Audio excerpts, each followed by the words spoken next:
Jumpa lagi bersama channel ini. Kali ini kita akan mendengarkan cerita baru lagi.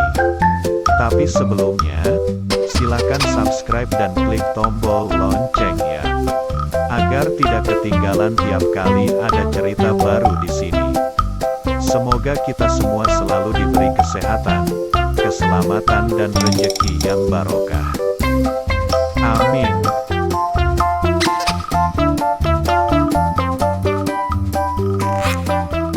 Asal-usul kota Bandung, cerita rakyat Jawa Barat.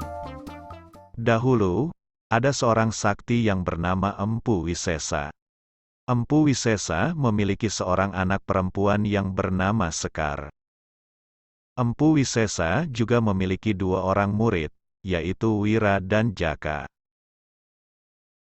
Saat Empu Wisesa masih muda, belasan tahun sebelumnya, Gunung Tangkuban Perahu meletus dan laharnya mengalir ke desa-desa sekitarnya, sehingga banyak menelan korban jiwa. Ketika itu, Empu Wisesa mengunjungi desa yang terkena lahar itu. Ia menemukan dua orang bayi yang orang tuanya meninggal dunia dan merawatnya.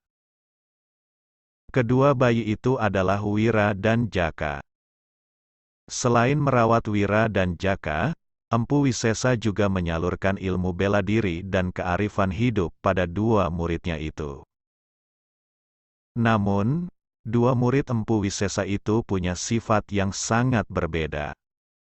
Wira tetap giat berlatih bela diri meski tidak diawasi. Sedangkan, Jaka akan bermalas-malasan jika tidak diawasi Empu Wisesa. Suatu hari, Jaka memohon bicara empat mata dengan gurunya. Rupanya, Jaka ingin melamar anak Empu Wisesa.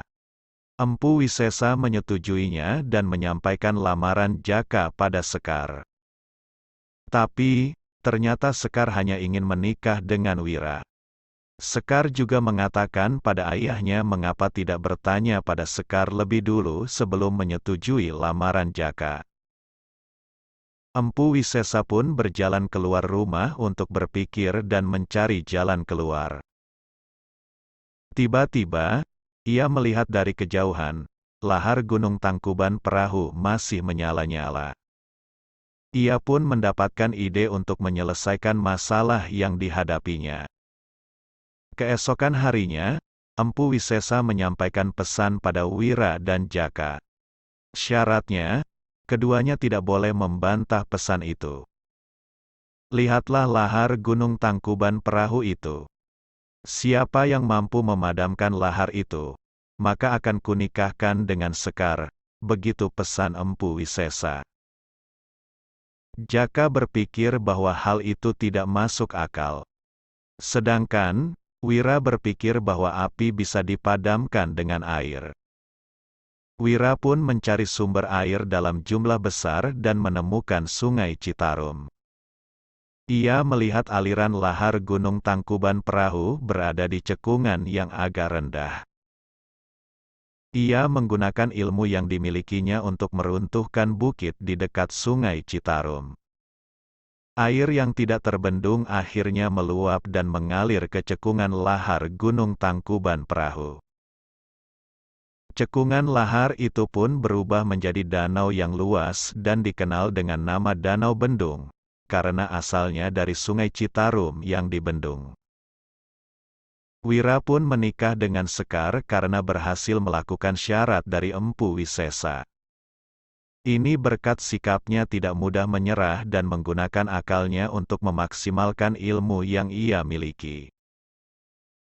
Lama-kelamaan, Danau Bendung yang luas itu mengering dan berubah jadi lahan yang subur.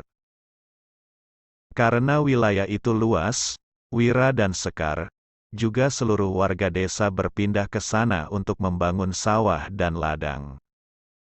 Mereka mendapatkan panen yang berlimpah dan kemudian Wira diangkat menjadi pemimpin.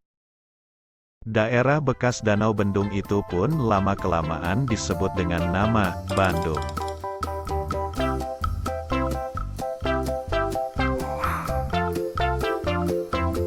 Terima kasih sudah mendengarkan cerita ini. Semoga menghibur dan bermanfaat untuk semua. Jangan lupa subscribe channel ini. Sampai jumpa pada cerita berikutnya.